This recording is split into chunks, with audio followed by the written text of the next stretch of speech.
Hey everybody, it's Chris and George here at Shooting the Ish. We had some crazy stuff going on here in the last day or two. Yeah, there was a shooting at LAX early Friday morning, 9 a.m. In Terminal 3. Good thing I wasn't there. I was actually going to drive over there, and it's kind of crazy. I got off work early. I would have been over there, so, man, I almost got stuck. Apparently the people were waiting for hours at the airport. It was Century Boulevard is the main road that goes to LAX. And it was a complete parking lot, from what I understand. So it's a good thing you didn't go over there. This is the third, national crazy story that came out of L.A. in the last, 7 months or so. Because we had the shooting at Santa Monica College. We had, right over here in Venice, we had the car running over the people, and now this. Yeah. And that's all on the west side, too. I know, all you weirdos that live by the ocean. Must be the saltwater air or something like that. I don't know. You aren't getting the smog like us East LAers. Yeah, that thing keeps you good and docile, that smog. I know. Tell me about it. What did they find anything out about the guy? I saw a video of him being handcuffed away. And I saw handcuffed to a gurney as he was shot down twice with 2 bullets. Yeah, but he was shot 4 times apparently. Oh, four times? Once in the mouth, once in the chest. And the other 2 were just flesh wounds, from what I understand. But yeah, the shooter was a 23-year-old Paul Ciancia. I think that's how you pronounce his name. I'm not 100% sure. I tried watching some coverage on CNN, but I was disgusted by their coverage, so I turned it off. Why? What was happening there? It's just, it's just CNN, whatever. Okay. But nothing specific. It's just all these 24-hour news channels are all tabloids, basically. So was he was specifically going after TSA agents only? Yeah, the 23-year-old kid from Jersey. He's been out here for less than 2 years. Damn. I'm a 27-year-old guy from New York, and I've been out here for less than 2 years. I don't have any rifles. You're ready to go crazy in 6 more months. Maybe I'll head over to Ralph's and start shooting the deli counter. Stop. But he's talking about shooting with a camera, everyone. Yeah, what do you think? We're shooting the ish. We're filmmakers here. But apparently, he went into Terminal 3, pulled out a rifle, an AR-15 semi-automatic rifle, and just started going after TSA agents. Apparently there was a note in his bag, along with several hundred rounds of ammunition. Okay. There was a note, and a piece of the note here says, quote, black, white, yellow, brown, I don't discriminate, close quote. Okay. So he specifically wanted it to be known that he just wanted to go after the TSA, I guess. Well, I guess how would you describe, if someone asked you what is the TSA, you'd probably describe them to someone who didn't know as those grumpy people that feel you up at the airport. Well, first of all, I'll be yeah, man. The TSA are a bunch of people that are supposed to be security, I guess, or help the screening process of people getting on planes. But they're all not. You don't feel safe with them. They're just a nuisance. None of them are armed. And a lot of them are, I don't want to sound racist or anything, but... No, it's not a race thing, but they're ghetto. It's just specifically, people seem ghetto, which is very not a good look, because when you've paid so much to go on a flight, and it's so inconvenient to fly nowadays anyway, to deal with people that are acting and looking ghetto, especially in a major market like New York or L.A., come on, if you're trying to get this TSA thing over to the people who already are skeptical of all the additional boarding procedures and how this could help us and save us, you're like you're saying, you don't feel safe around people who you're thinking, well, okay, if they didn't have this job at the moment, they'd be in some neighborhood making me feel unsafe.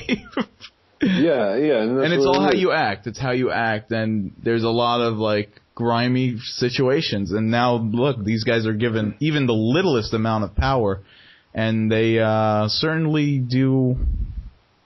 I've seen situations where they certainly flex that power. I don't know if you've had any situations like that. Yeah, it's the Napoleon complex. You've never had power. You were considered not important, and then you're given a position of power and you exploit it. That's what happens with these guys. And yeah, they don't help the process at all. They make the process of boarding a plane and traveling worse. Didn't you get in a fight with one of them? Yeah, last year when I was going to New York, I have 2 laptops, and I had keep them both in my carry-on, and I had taken those trays and I had put both laptops in one tray. So apparently I was getting all my stuff, and I was late as usual. So all my stuff was being scanned, and all of a sudden the conveyor belt stopped. And for some reason, the many TSA agents that are there helping you apparently have to call another TSA agent from a different area to come and check the conveyor belt in which they are in charge of. Okay. So the conveyor belt stopped. I'm asking what's going on. I have to go to my plane. What's going on? And they're not saying a word to me. What's happening? I need to grab my stuff. My plane is boarding in 5 minutes. I need to go. Yeah. Nothing. All of a sudden, 10 minutes later, literally 10 minutes later, I'm about to kill somebody. They would have arrested me. Jeez. Another TSA agent comes hobbling along. She presses the button. The conveyor belt goes in reverse. She sees the 2 laptops in the tray. Says, "Oh, you're only supposed to put 1 laptop in the tray. Don't you know that?" Like, no, I don't know that. Don't you know all the new rules and regulations that change every week? Don't you know those? Like, no, I don't know that because you people don't tell us anything.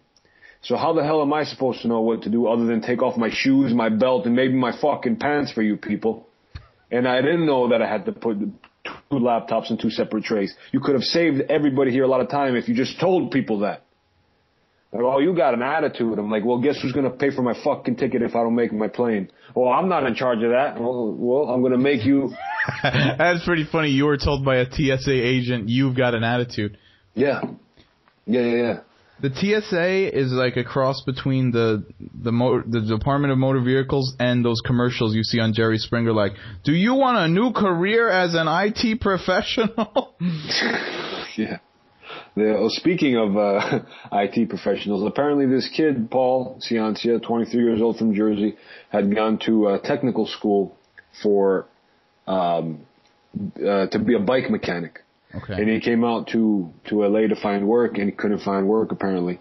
And he lived in Los Feliz, a couple of blocks away from me, which is interesting. Apparently anyone that's spoken about him said he was a loner. He didn't have any friends. Oh. Apparently he lived with 2 people and they didn't know a thing about him. Like, how do you live with, I guess this is LA. And what did the TSA agents do to prevent him from getting a job? I don't know if it had anything to do with him not having a job, but I guess he was just aiming for TSA agents and he just wanted to kill them all. Apparently one guy, he went up to one guy with the gun pointing at him and he asked him, TSA? The guy said no and he just kept walking. Oh, so Lord. He was not aiming for quote-unquote civilians. Yeah, I mean, all joking aside, tragic and sorry for their families and all that. I would say this, too. I've noticed when I was more in a rush, I was more willing to get pissed at the TSA agent when I'm usually pretty pleasant. So maybe it's the fact that they are dealing with people all day that are generally in a rush that makes them grumpy, or I don't know, because they certainly have that DMV vibe to them.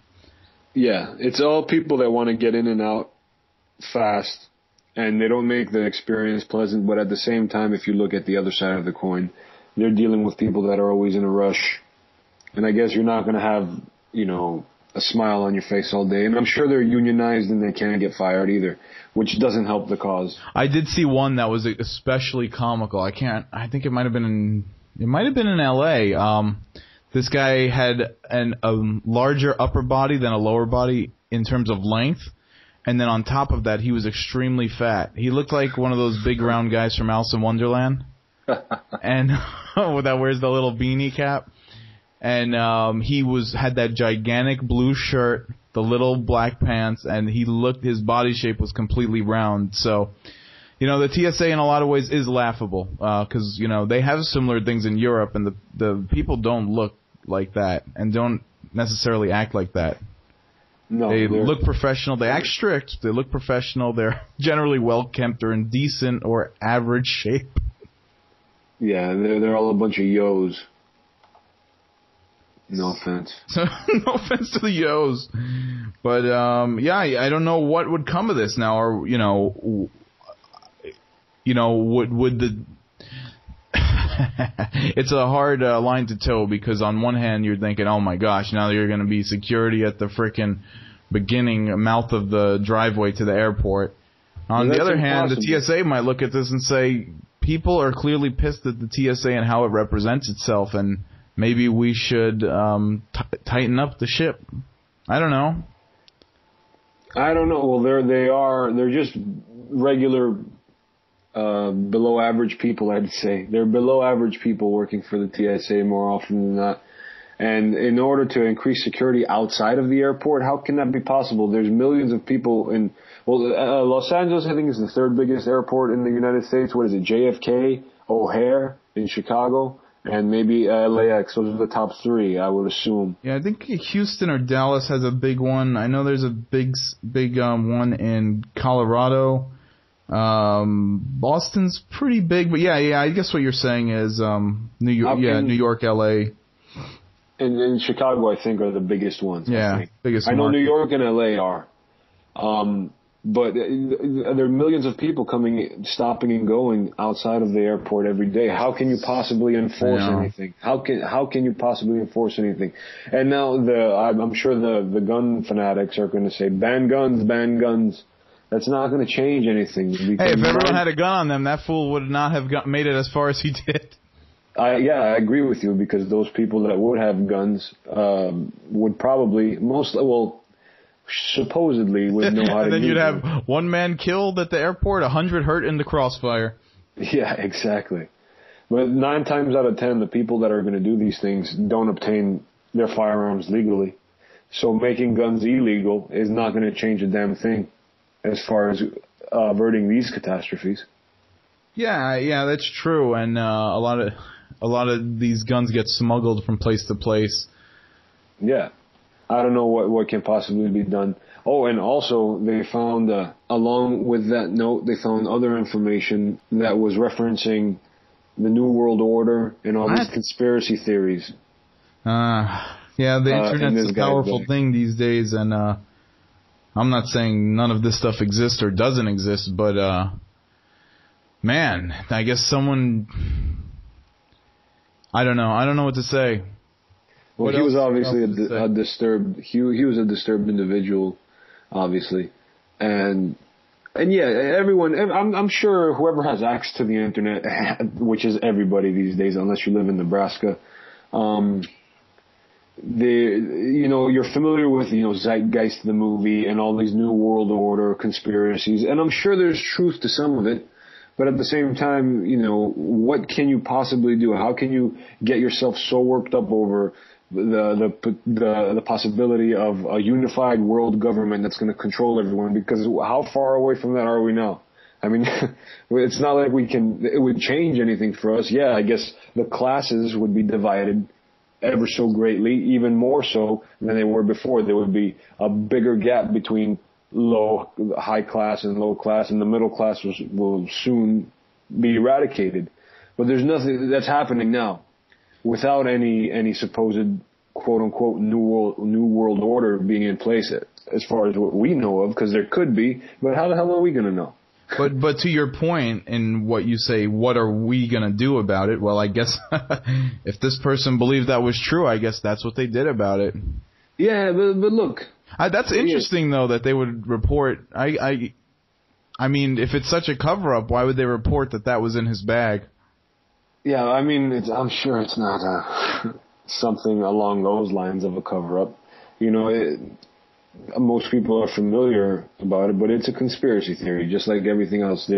Conspiracy theories, there's some truth and there's a lot of fallacy. That's why they're conspiracies. And I guess the truth, in which is why people are buying in to all this, is that their corporate control is tightening, and corporate control is tightening, and money is seeping its way into Congress and the White House, and politicians it's blatantly clear in the age of the internet what corruption is and how much money these guys make and make after they get out of office and make through sponsorships. So some of it is in your face, you know? Like, you have a group of people making laws about how the people who don't have money should live, and these guys are making, not on paper, great money, but in other ways, great money, you know?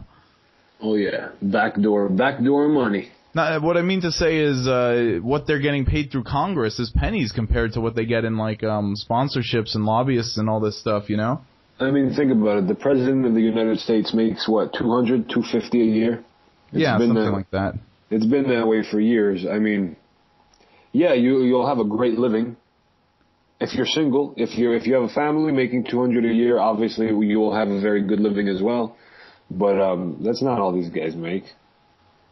I mean, especially when they get out of office, they get paid like $50,000 to go do a speech at a college. Well, yeah, they get paid money for speeches, but then a lot of times they're, you know, that big speech money is coming from places that they helped when they were in the office. You know what I'm saying? Exactly. And don't think for a second that all these insurance companies and drug companies are not taking care of Mr. Barack Obama very well for imposing this Affordable Care Act, a.k.a. Obamacare. Don't you even think for a second that he's not going to be taken care of for the rest of his life without having to do any other speeches. But he's good at it because he's an actor. Obama would win the goddamn Academy Award if he was put in a movie. That's how good he is. Maybe he should do movies. Maybe he should do a reverse Ronald Reagan and do some movies after he gets out of office. Yeah, look, Arnold is going to do some movies, then he's going to run for president. He's going to run for Super SmackDown Champion of America, actually. Do it. Well, that's crazy. So that's the only information that we have on this person. They came from New Jersey. They were unemployed. They were pissed. They were a loner. They had a New World Order. Are you sure they weren't talking about wrestling New World Order? This was real deal New World Order? Well, I don't know which one is realer. The one that was...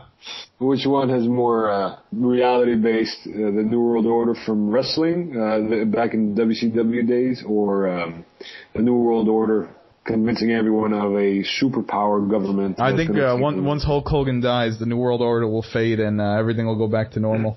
Well, I'm sorry to tell you, I don't think Hulk Hogan will ever drop dead. No, he'll keep on going. Wow, that's insane. I don't know what's going to come of this. I hope the airport travel does not get more and more restricted because it already is miserable. I have no will to travel anymore. That's why everyone gets high on these planes. People take all these prescription pills. I mean, personally, I take I buy a bunch of like Tylenol or Advil PMs, and I take like 4 or 5 of them before I get on the plane, and I'm just ended up fucking conked out. Really? On the plane, yeah. Because otherwise, it's too much crap you have to deal with. But if you're in sort of like a comatose state, it's cool. Nothing bothers you. Yeah, these guys now charge for stowing your luggage, but my dad just went on Spirit Air and told me, you know, you buy a ticket through like a third-party aggregator or one of these, you know, sites. We could buy tickets for any airline, so he did that. And when you get to the boarding gate at Spirit Air, they go, oh, by the way, there's a carry-on fee. They charge you for your carry-on from anywhere from $25 to like $50 or something like this. And he said he was pissed. Well, yeah, carry-ons are supposed to be, well, technically they've always been free. And now airlines have started charging if you're going to check a bag. But a lot of airlines still, they don't charge you if you're only going to check one bag. They charge you if you're going to check more than one bag. Yeah, domestic flights. But I mean, that doesn't make sense. If you have a backpack on that's easily stowable, and you only have one thing with you, then what does it matter if you have something with you or not? Oh yeah, I mean, that's completely grimy. Because everyone is gonna go on a plane with some sort of bag. I mean, personally, I wish I didn't have to, because I check. I don't even bring a carry-on anymore. I just bring my bag, I check it, boom, done, finished. But when you figure how big are these domestic flights that fly coast to coast? How many people are on them? 200, 250? I don't know. Is it that many? I guess so. I don't know. I figure $10 a head for a carry-on plus another amount of money for a check-in bag. That's figure 2 to 3 grand right there. Boom, gas. Right. So schemy though, so grimy. Yeah. I mean, what are we gonna start doing? Wearing our entire travel itinerary on us? Like, am I gonna wear 3 t-shirts, 2 long sleeve shirts, and a coat to go board the airplane? Well, it depends what temperature it's at. Yuck. It's getting worse and worse to travel. And we don't have any high-speed trains here like they have in Europe. Well, they're not like what they're developing now, known as the Hyperloop, right? They're not. They don't have that out there. The Hyperloop is basically a train that they're saying can possibly go from Los Angeles to New York and/or San Francisco to Los Angeles in under an hour. What? Mm-hmm. No way. Yeah. New York to LA in an hour. New York to LA, yeah, I would say an hour. And okay. I'm gonna do that. I'm not gonna do any more flying. Well, I doubt that the regular person like you and me would be able to afford that. Really? You see what I'm saying? I mean, remember when the Concorde was out? It was buying like a first class ticket. Who could afford that? Who could pay $2,000 for a domestic ticket that otherwise would cost you like $400? Right. Do you know we don't have anything between LA and San Francisco by train? You cannot get to LA from LA to San Francisco or back by train. Greyhound, right? Is that the only way? Yeah, you have to take like a train in conjunction with a Greyhound. Like there's something that brings you to Oakland, but there's nothing that brings you to Oakland. Yeah, man. Yeah, there's nothing that brings you to where you would want to go on a vacation, which is San Francisco. Yeah. And that's kind of crazy because those are the 2 biggest cities in California and probably 2 of the biggest ones on the West Coast. Yeah, that's crazy because on the East Coast there are trains other than the MTA, which is the local transit system in New York. But there are trains that take you to basically any city on the East Coast. Yeah, one time I went on the sleeper train. That thing holds your car, and it goes from Virginia to Florida, and you sleep overnight, and then the next day you're there. You went with your car? Well, I was younger. I was with my grandmother. I was too young to drive, and we put the car on because she was the only driver at the time, so it's not like we could switch off. Yeah. And we slept on the train. It was very nice. Oh, that's cool. But wouldn't you be worried about bandits robbing the train? What, robbing your car off the train? Well, you have your own little cabin, actually. It's kind of, it's like your own little room, and with bunk beds. Oh, that sounds like a nice little trip if you're with a significant other. When you're a little older, be like, hey, baby, I got this cabin for you. You light some candles. You have a bottle of wine. Right, yeah. You have your car in the back. You know, you're ready. It's locked and loaded. Wow, if that Hyperloop thing takes off, that would be quite interesting. It's just like blueprints at this point. Okay. Well, how fast do those trains go around Europe? I have no idea. Yeah, I remember they were going pretty fast. When another train going the opposite direction is going past, it goes by your train in about 2 to 3 seconds. Really? And if you stick your hand out of there, you won't even feel any pain. Let's put it that way. Well, the air alone or the other train, you're saying? Oh, I'm thinking the other train, but yeah, I guess you wouldn't even be able to stick your hand out there. Those things go so fast. I wouldn't blow your hand off, but it would definitely crack it in half. Ugh. Hey, you go to stick your head out like a dog, and the top of your jaw just flies off. That happened one time to this girl who lived on my block when I was little. We had a train nearby, and I guess she was a teenager and I was very young, and she was up there hanging out, probably drinking, smoking, or whatever. And her hand was out there when the train came by, and it ripped her up. Oh shit! The news came by her house and everything. She was on a train, and another train was passing. Is that what happened? No, they were just hanging out by the tracks. And I mean, I guess she got lucky. If any closer, she probably would have got thrown further. But the sheer force of a train will just take you. It doesn't. You are nothing compared to it. It'll rip through a car.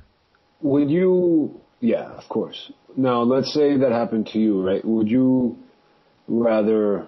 And you're a lefty, all right? I'm a righty. Let's say your dominant hand was removed because of something like that.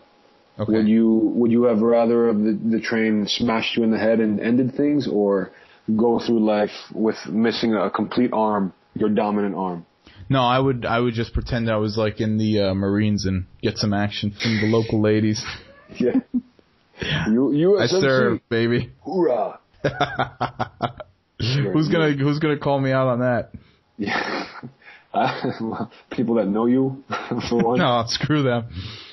Oh, you just make a whole new set of friends, I guess. Yeah, the sympathy friends. And think about it, you'll be in the same boat as everybody else because getting benefits from the government, if you're a veteran, it's going to take years anyway because they're so backlogged, so nobody will find out. I wouldn't mind. I'm not saying I wouldn't mind not having a hand, but I wouldn't want to die. I mean, with the advances in science, we'll probably have bionic arms soon. Well, they just actually came out with bionic legs. They have had bionic fingers and hands, I believe, for some time. Well, I don't know if I would rather have a bionic leg or one of those like super strong titanium poles that the runners use when they lose a leg. Yeah, you know? those give you a boost you're looking for, and it's not considered steroids either. There's no asterisk next to you. But it's like a hook at the bottom of it because of the spring. I think the guy who still currently holds the record for longest field goal was that guy who had the metal foot. The metal stump on his foot. He was kicking like 70-yard field goals. Well, that's an unfair advantage. Yeah, he had no leg below the knee, and he basically just had a long metal.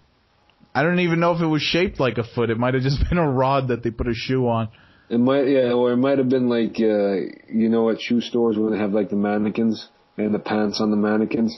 But there's not really a leg. It's just a metal stump with like something that fits over the shoe. Maybe it's one of those. I don't know. We're terrible here. That's what he had. But it must have been crazy back in the day. I've heard stories of like people who grew up like our parents' generation, seeing the older generation, and you know those things were kept very secret, I guess, back then. At least from kids, and then I would hear like, oh, I found out this uncle had a fake leg, and I found the leg in the closet. And I'm like, oh my god. I know, it's always weird when you would see like a grandma or like an uncle like take out their dentures. You're like, what is that? Why are his teeth coming out? What's happening here? Imagine you knew someone with a fake eye. Or you didn't know they had a fake eye and you just saw it floating in the water there. As a kid, that would probably freak you out. You go take a sip from that glass. Yuck. Yeah, so that's what happened. That's been the big story out here.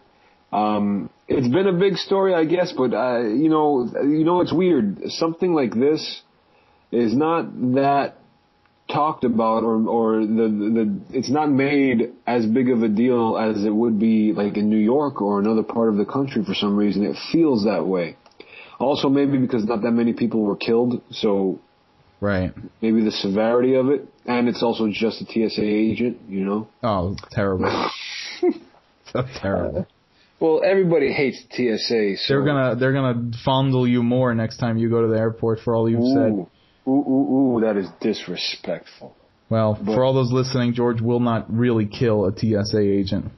Oh, I never said I would. I don't want to kill anyone. I almost did get into a fight parking my car before, like I was steaming. But what happened?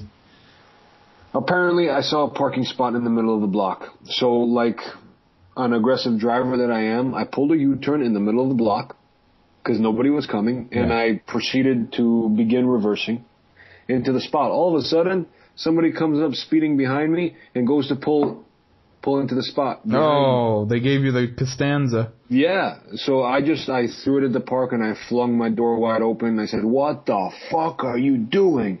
He's like, I saw you coming from down the block, man. I went to the end of the block to make a U-turn. I saw you coming down the block trying to take my spot. I said, where the fuck did you see me? It's like, I saw you in my rear view. I saw that spot before you. I saw that spot before you? Yeah. And I'm like, I could either get in my car and calm down or pull him out of his driver's window and do something that I will regret in about a half hour. Right. So I just kept my mouth shut and I got in the car and I literally sat there for about 5 minutes contemplating whether or not I should get back out and punch him in the face. Right. But I didn't. And I think that was a wiser decision. So what happened? Nothing. I let him park it because if I started arguing, I don't know how it would have ended. Here's the trick you got to do next time. When that happens, I did see him pulling a U-turn at the end of the block as I was coming down the block. I did see that. So, I mean, it's not like he was lying. He wasn't lying. I'll teach you the trick. Okay. If that happens, you go up to the guy smiling with a very happy smile, and just keep staring at his car. Let him park there and watch him park and keep staring at the car smiling. Not at him, at the car. Look at all the wheels, look at the tires, look at the side of the car. Take your keys out of your pocket, look at your keys. And then just walk away and forget about it. Let's just say if some damage would have happened to this particular car, it would have just added to the design. Okay. Because it was not in good shape at all, and there was dents and bumps and broken head and all that stuff. So I'm just like, I got bigger fish to fry than this tilapia. Oh, sorry. Sorry that happened. Yeah, but it's a LA thing. Yeah, well, don't go crazy. Don't kill anyone now. I'm not going to kill anyone. Why do you keep saying I'm going to kill someone? Certainly there's something in the air out here that people don't feel the need to... Like, you don't see many fights going on like you would back east. Like, there's no back east. There seems to be like a low level of violence always brewing in the streets. Out here, it's like peaceful, and then someone does like a horrible triple homicide or something ridiculously crazy. Yeah, I'm not sure. Or everyone does a riot out of nowhere. There's a lack of aggression out here. Everyone holds it in and goes crazy. Yeah, I don't know what it is. Sometimes you just gotta let it out. But there is a definite lack of aggression. I mean, being raised in a Greek family where love equals fighting. Basically, I fight. I argue. That's what I do, right? So out here, when you're confronted with someone that's just, you're like, what? I'm not getting anything in return. This is not going to go anywhere. I'm going to wind up killing this person. So let me just backtrack. I'm going to do the beep, beep, beep Costanza style. Okay. Well, Italian families can only show love through food, so how fucked up is that? Well, yeah, food and fighting, same shit. You argue, you curse at each other, and then dinner's ready at 6. Okay, I'll be there. Under protest, but I'll be there every time. I hate you. I never want to see you again. What's for dinner? Hey, Brian, what do you think about the TSA agent? Oh, yeah, Brian, you haven't said a word this entire time. Brian, you there? Hello? Brian's off this week. He's actually doing a good deed. Is that Brian that just fell? Yeah.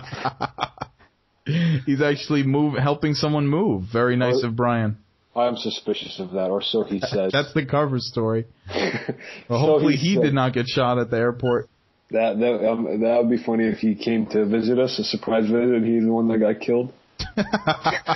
Hey guys, I got killed last week when I'm back this week, and I'm reviewing Baggage Claim, the movie. What you don't know is the director of Baggage Claim actually was the producer on Batman Legends 5, 6, 8, and 9. He was out of the country for Batman Legends 7, but then Geraldo Rapara took his place. And who cares, Brian? Shout out to Brian for helping his buddy move. Or so he says. Or so he says. I'm going to need proof of this because I don't believe Brian. There he is.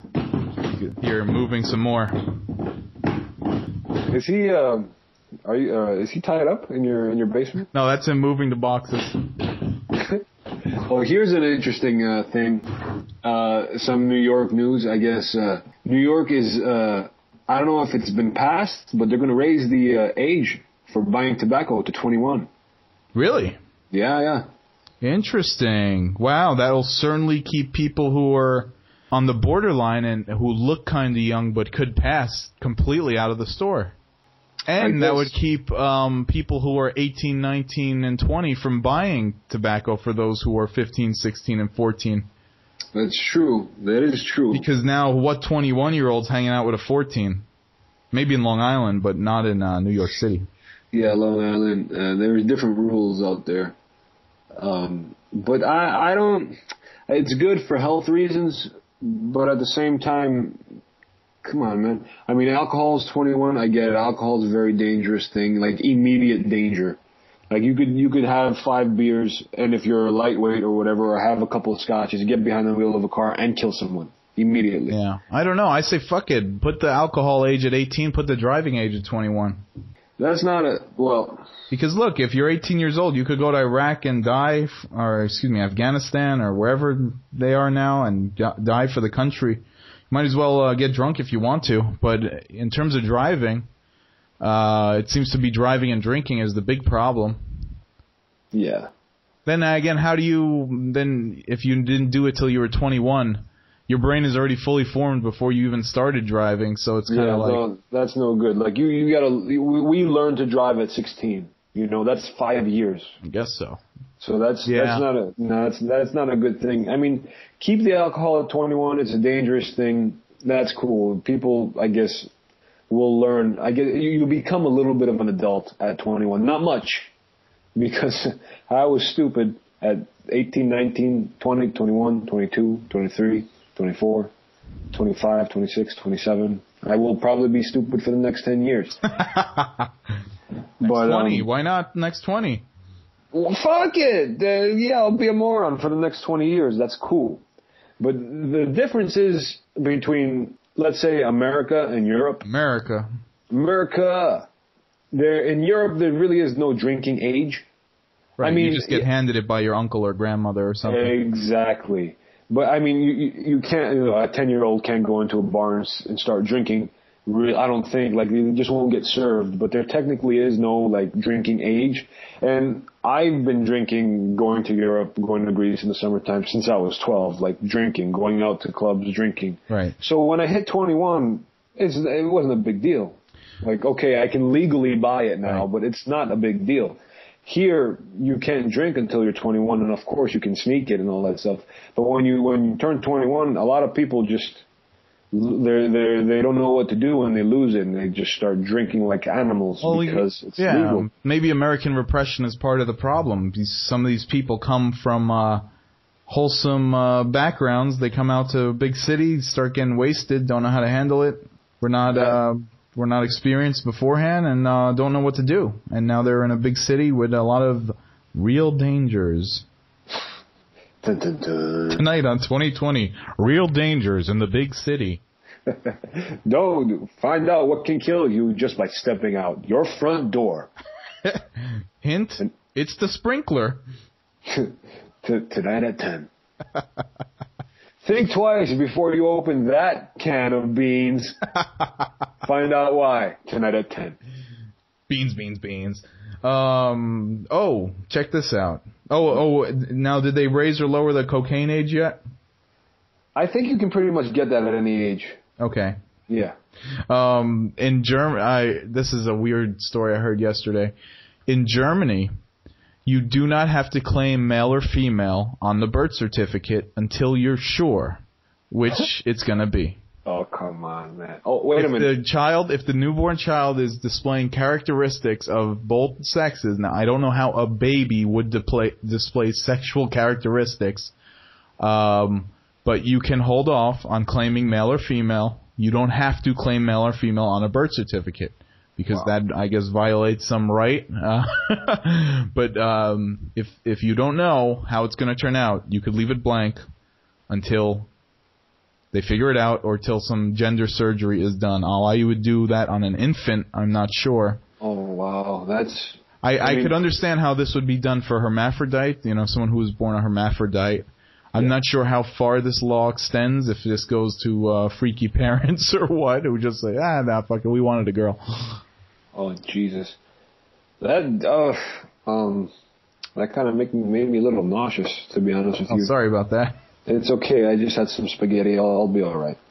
But That doesn't even make sense, man. We are. It's kind of weird that we're living in an age where there's all these,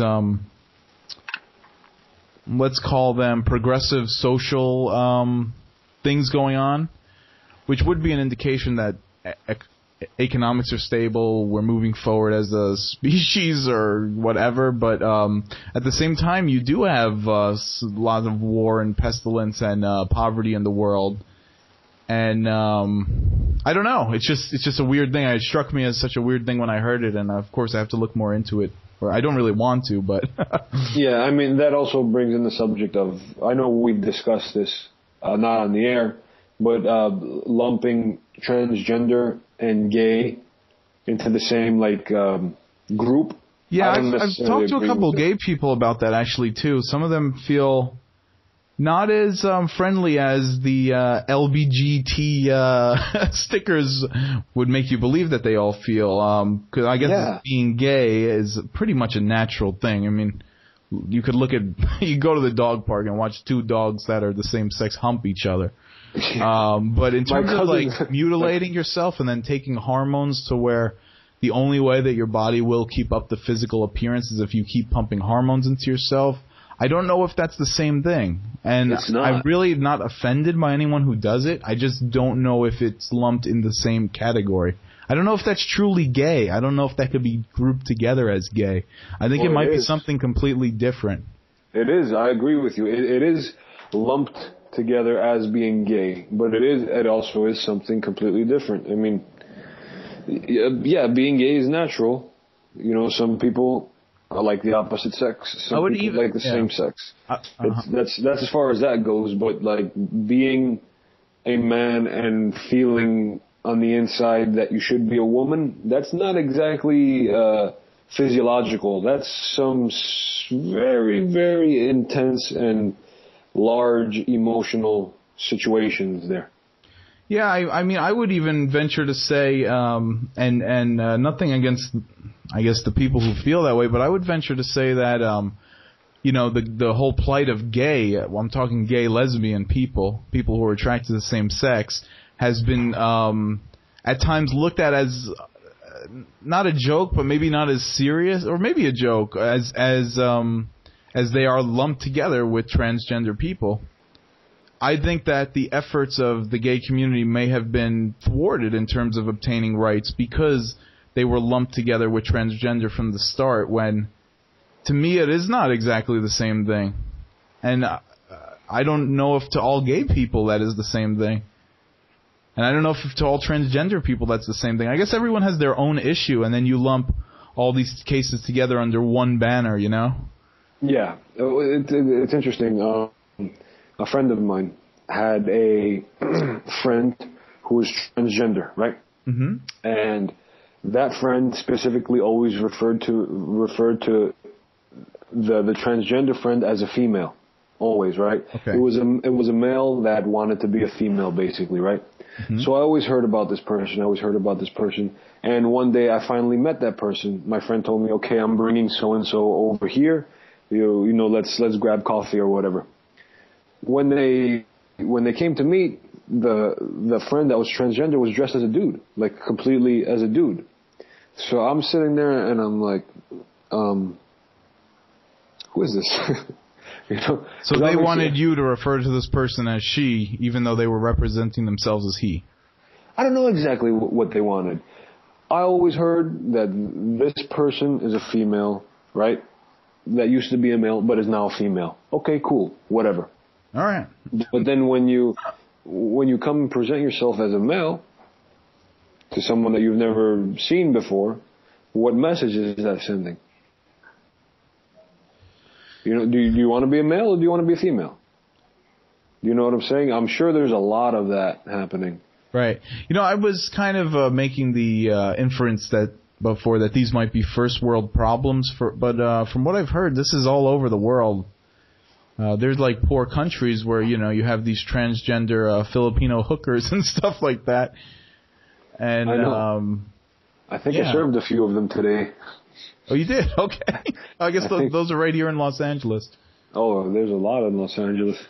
Yeah, I've never understood the draw of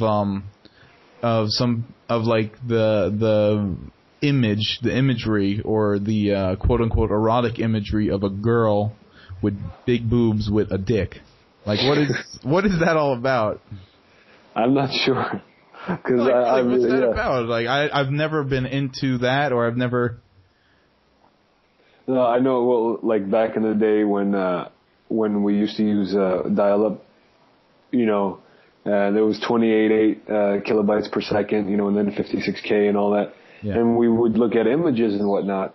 And you know how they would load slowly. The image would basically start at the top and load slowly. And of course, you know, every kid coming of age realized that there was naked people and pornography on the internet.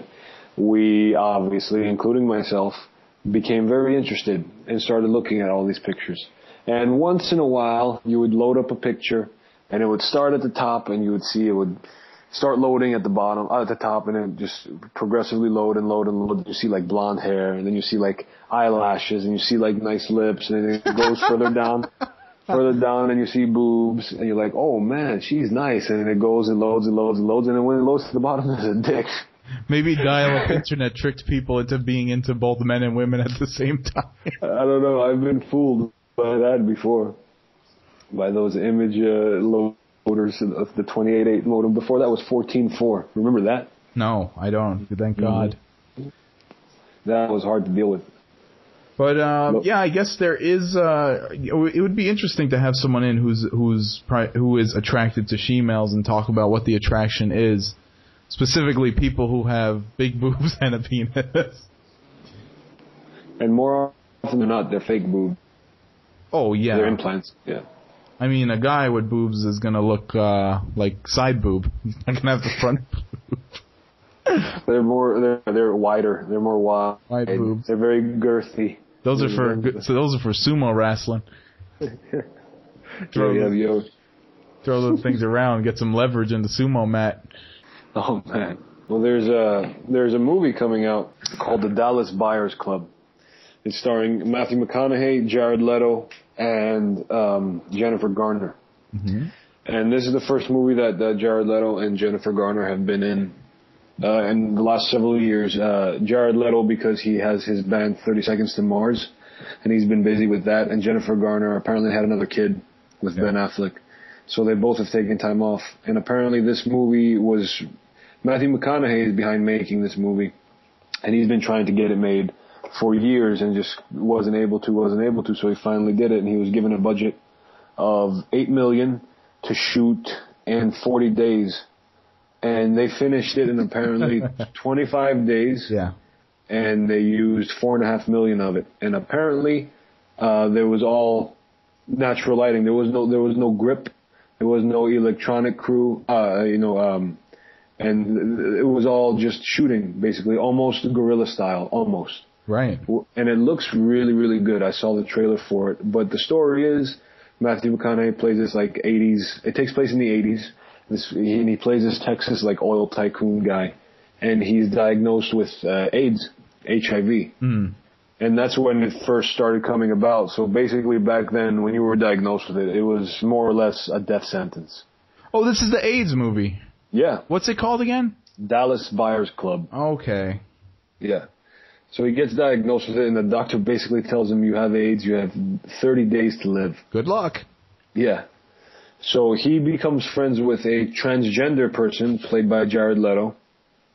And he starts basically going to Mexico and starts bringing in all drugs to treat HIV and AIDS that weren't available in the United States because of the FDA and whatnot. And he starts selling them, and he starts getting in trouble and going to court because he's selling all this medication to help people with the virus, and it's helping them, but it's basically illegal in the United States. So he's basically morally right, legally wrong, like Robin Hood. Yep. Exactly. I guess Robin Hood was morally and legally wrong, was he? Yeah, because you're taking from the... Bad example. That's like the whole idea of the redistribution of wealth. Right. I mean, it makes sense. Yeah, this is just bringing medicine to those in need, regardless of laws or economics. Exactly. But yeah, and it goes to that idea of redistribution of wealth, which in hindsight might make sense because the few that have so much is more than the majority that have a little. Right. But those people most of the time worked for what they have.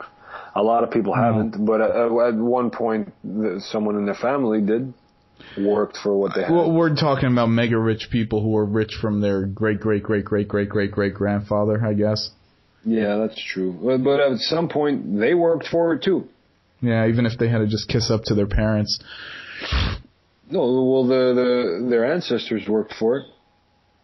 Yeah. Well, yeah. Who's to say you have to share that with anybody else when you put in the work and got lucky and were prepared for what came your way? You know. But when you have a situation where there's technology and resources out there and there's people who need them, then there are certain points of view that would say fuck all that would happen in the past and who got rich off oil and whatever else. This is a new day, we have new technology, and we got to make the best we can together as a blah blah blah. So anyway, what happened? Yeah. Well, I guess that's how that works. But no, I just thought of this movie. It intrigues me. I'm definitely going to go see it. And it's just fun. I guess we tied it in because we were talking about transgenders and whatnot. And Jared Leto plays a very convincing tranny. And when I first saw the trailer, I didn't know it was him. Very interesting. That sounds very interesting. Yeah, I hope it's good. It's apparently supposed to be very good. Dallas Buyers Club. What else is going on with TV movies and stuff like that? Well, apparently, the channel FX? Yes. They've created a sister channel called FXX. XXX? Porn? FXX. What? FXX. FXX. So there's FX, and now there's FXX as well. FXX. Yeah. And it's annoying, for me at least, because I used to watch that show, The League. It's based on fantasy football, a bunch of guys that do fantasy football all the crazy things they get into.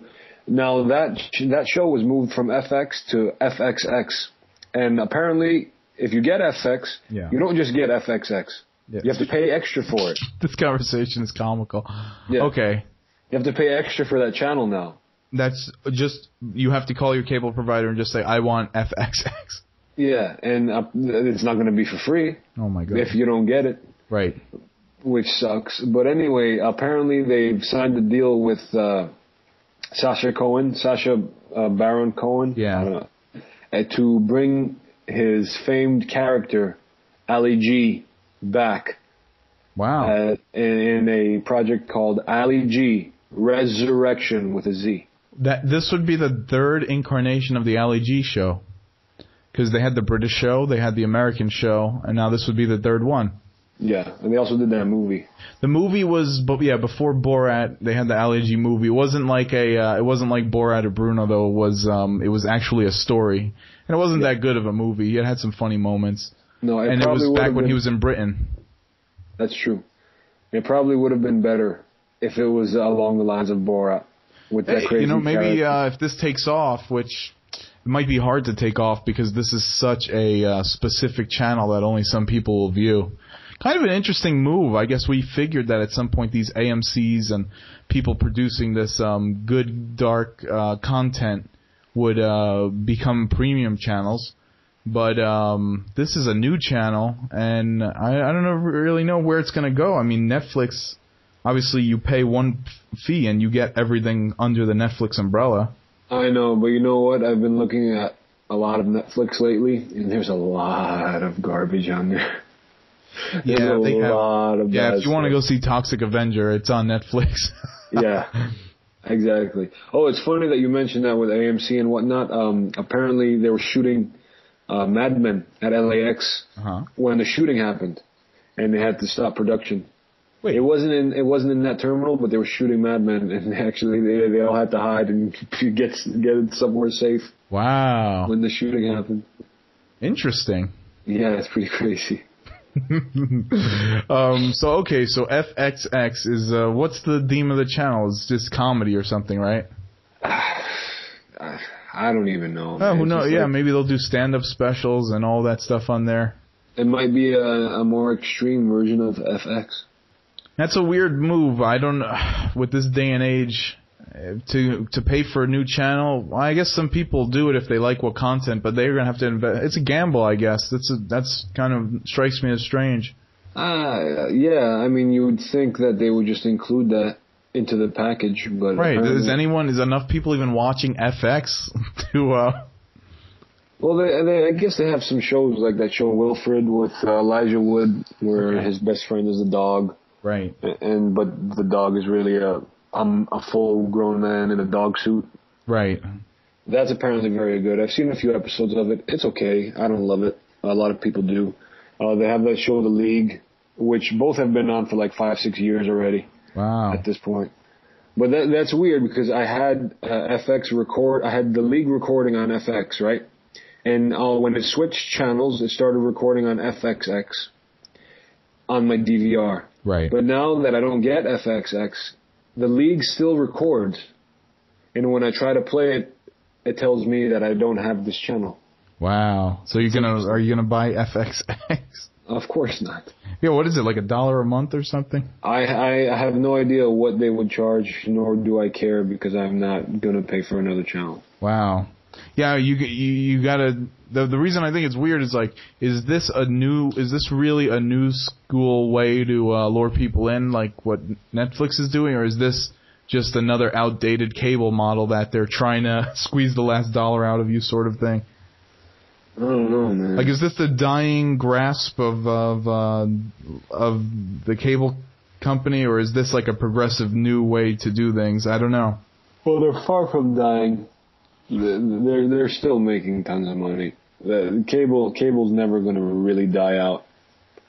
Because I mean, it's being hurt because you can basically get everything online these days. There are plenty of different websites, free and paid, that you can see everything that's on TV. But to me, there's a nostalgia of having a TV in your house and having cable or satellite or DirecTV or whatever it is, and just coming home and turning the TV on, not having to like search for something on your computer to watch. Just turning the TV on and just going through the channels. There's something like welcoming. There's something very homey about that I never want to not have, as long as I'm able to afford it. I suppose I just don't feel like being invaded by commercials when I'm paying for cable, so I would always opt for the VOD route, I suppose. Yeah, I get that, but there's like a sense of adventure, if you will, by just looking through the channels and seeing what's on. And then you never know what you might see that's going to catch your attention, instead of going on Netflix or going on Hulu and looking specifically for something you want to watch. Right, sense of control sort of thing. Some people don't want that. Hey, I guess the Boston Red Sox won the World Series.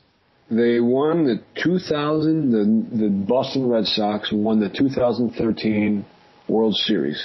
So now they won 3 in the last 10 years or so, right? Yeah. 2004, 2000... What was it, 7 or 8? Yeah, 2007 and 2013. That's a pretty good run. That is. 3 World Series in the last 10 years is a pretty good run. What's very interesting is that last year they finished in last place. Their record was 60 or so wins and 90 or so losses. This year it was basically reversed. 90-something wins, 60-something losses. Also, didn't they have like a huge collapse one year?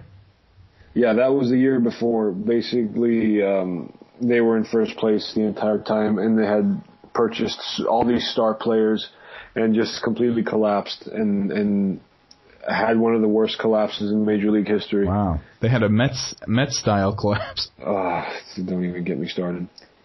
But so the year after that collapse, they did not start off well. They were playing like shit. They had all these superstars making tons of money, and they made a huge blockbuster trade with the Dodgers and got rid of all the stars they acquired, sent them all to the Dodgers, and they picked up a bunch of journeymen and low-level players and a bunch of rookies. And then this year they started the team fresh with a new manager, right, and all these players, and they just won. They won the whole thing. They played extremely well together. They made the playoffs, and they won the World Series. from last to first, and then won the championship. Good for them. Yeah, good for them. And plus with this with the marathon bombing in Boston a few months ago. Right.